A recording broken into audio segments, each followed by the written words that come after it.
अभी ने हाल ही में अपनी पढ़ाई पूरी की थी और नौकरी की तलाश में था। घर पर रिटायर पापा, माँ और 2 छोटी बहनें थी। मिडिल क्लास फैमिली होने के कारण अभी पर ही पूरे घर की जिम्मेदारी थी, इसीलिए वो जल्दी ही नौकरी करना चाहता था। एक दिन उसे कोलकाता के पास वर्धमान शहर से नौकरी का ऑफर आया। वर्धमान नगर का नाम सुनकर उसके माँ और पापा दोनों ने मना कर दिया। पर दिक्कत क्या है? पहले आप लोग कह रहे थे कि कोई भी नौकरी मिले तो वो कर लो, मगर आप ही मना कर रहे हैं। बेटा, तू चाहे जहां नौकरी कर ले, मगर वर्धमान में नहीं। वहां के लोग काला जादू करते हैं, इसी कारण शैतानी शक्तियां वहां पर खुली घूमती हैं। कहते हुए उनका चेहरा डर के कारण सफेद हो गया था। आप और आपकी बातें मेरी समझ के बिल्कुल बाहर है। ये शैतानी शक्तियां नॉल, मुझे ये बहुत अच्छा ऑफर मिला है और मैं हर हाल में ये जॉब ज्वाइन करूंगा ही करूंगा। बेटे का निर्णय सुनकर दोनों पति पत्नी खामोशी से एक दूसरे की ओर देखने लगे। जल्द ही अभी की जॉब ज्वाइनिंग की डेट आ गई। वो जैसे ही घर से निकलने लगा, खिड़की पर लगा हुआ कांच खुद ब खुद झटक गया। उसके रास्ते में ढेर सारे कांच के टुकड़े फैल गए। एक टुकड़ा उड़कर उसके पैर पर लगा। पैरों से खून आना शुरू हो गया। देखा, कितना बड़ा अपशगुन हो गया। कांच का टूटना बहुत ही अपशगुन होता है। अभी भी वक्त है बेटा, रुक जा। वहां वर्तमान में। कहते हुए वो चुप हो गई। माँ, आप भी क्या इन सब बातों में यकीन कर रही हो? हाँ, ये शगुन अपशगुन कुछ नहीं होता। मेरी ट्रेन का वक्त हो रहा है, मुझे निकलने दो। कहता हुआ अभी अपनी माँ के पैर छूकर वर्धमान के लिए निकल गया। वहां पर वो ज्यादा किसी को जानता नहीं था, तो अपने ऑफिस के एक कलीग की मदद से घर ढूंढने लगा। कुछ घर ऑफिस से बहुत ज्यादा दूर थे, तो किसी का किराया बहुत ज्यादा था। तब उसने अपने कलीग के कहने पर ऑफिस के पास ही एक पुराना घर किराए पर ले लिया। देखो बाबू मुशाय, घर जरूर पुराना है, मगर तुम्हारे लिए ठीक है। ऑफिस भी पास है, तुम पैदल आ जा सकते हो। आने जाने का किराया बच जाएगा। आपकी बात तो सही है, मगर ना जाने क्यों यहां पर अगर मगर मत करो। ये एकदम सही है। अपना सामान होटल से लेकर यहां पर आ जाओ।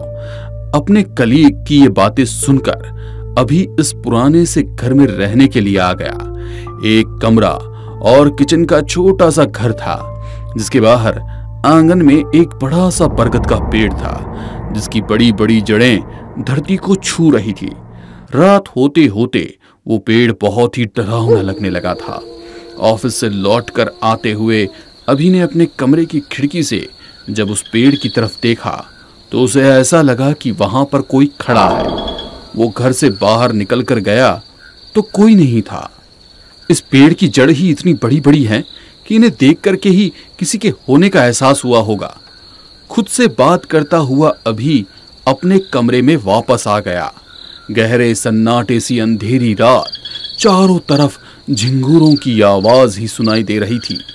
एक आदमी तेज कदमों से चलता हुआ अभी की तरफ बढ़ रहा था। उसके चेहरे पर वहशीपन और हैवानियत साफ झलक रही थी। उसके हाथों के बड़े बड़े नाखून खून से सराबोर थे। होठों पर भी खून लगा था। वो तेजी से हंसता हुआ अभी की तरफ बढ़ने लगा। अभी डरकर अपनी जगह पर ही खड़ा हो गया और दरवाजे से बाहर भागने लगा। रोड भी पूरी तरह से सुनसान था।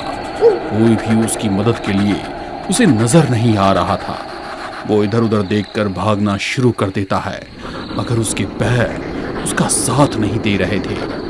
एक कदम भी उसके लिए बढ़ाना बहुत मुश्किल हो रहा था। उस व्यक्ति के हंसने की आवाज अभी के कानों को छीन रही थी। वो डर के कारण अपने कानों पर हाथ रख लेता। वो डरावना व्यक्ति ठीक अभी के सामने खड़ा था और उसने अपने बड़े बड़े नाखूनों से अभी के गले को चीर दिया। दर्द से अभी कराह उठा। तभी उसके कानों में किसी की आवाज सुनाई दी। कोई अभी अभी कहकर उसे पुकार रहा था। उसने आवाज की दिशा में देखने की कोशिश की तो कोई भी नजर नहीं आया। तभी किसी ने उसका हाथ पकड़कर उसे अपनी तरफ खींचा। अभी पहले ही दर्द में था और फिर इस तरह किसी का हाथ खींचना, तो वो जोर से चीख पड़ा। उसकी चीख सुनकर वहां पर उसका कलीग बोला, क्या हुआ अभी, इतना डरे हुए क्यों हो? अपने कलीग की आवाज सुनकर जैसे ही अभी ने आंखें खोली, वो अपने कमरे में ही था। सामने उसका कलीग खड़ा था, जो देर रात तक पार्टी के बाद उसके घर पर ही रुक गया था। क्या हुआ, कोई बुरा सपना देखा क्या? सपना? हाँ, सपना ही तो था, मगर बहुत ही बुरा सपना था। मुझे भी इस घर में आज अजीब से ख्याल आ रहे हैं। खैर छोड़ो, रिलैक्स हो जाओ। दोनों बात कर ही रहे थे कि तभी दरवाजे पर दस्तक। ऐसा लगा कोई बहुत ही जल्दी में है। दस्तक सुनकर अभी दरवाजा खोलने जाने लगा तो उसके कलीग ने उसे रोक लिया। वो हैरानी से उसकी ओर देखने लगा। दोबारा दरवाजे पर तेज दस्तक होने लगी, मगर उसके कलीग ने उसे दरवाजा खोलने नहीं दिया। बाहर कोई है, देखो वो कितनी तेजी से दरवाजा बजा रहा है, शायद कोई मुसीबत में होगा। शायद तुम्हें बंगाल के बारे में पता नहीं है, ये एरिया वैसे ही काले जादू के लिए बदनाम है। हमारे यहाँ कहते हैं कि यदि आधी रात को दरवाजे पर दस्तक हो तो 3 दस्तक के बाद ही दरवाजा खोलना चाहिए। कहता हुआ उसका कलीग खामोश हो गया। तीसरी बार फिर दरवाजे पर दस्तक हुई। ऐसा लग रहा था कोई दरवाजे को नोच रहा है। कुछ देर बाद पूरी तरह से खामोशी हो गई। देखा तुमने, 3 दस्तक के बाद कोई हलचल नहीं है। आगे से ध्यान रखना, 3 दस्तक के बाद जब चौथी बार कोई दस्तक दे, हाँ तभी दरवाजा खोलना। अभी को उसकी बात बहुत ही अजीब लगी। उसका दिमाग ये सब मानने को तैयार ही नहीं था। कुछ दिनों के बाद ये सब कुछ वो भूल चुका था। घर से ऑफिस और ऑफिस से घर, यही उसकी जिंदगी थी। श्राद्ध पक्ष के दिन चल रहे थे। भरी दोपहर में 12 बजे अभी किसी काम से ऑफिस से बाहर निकला था।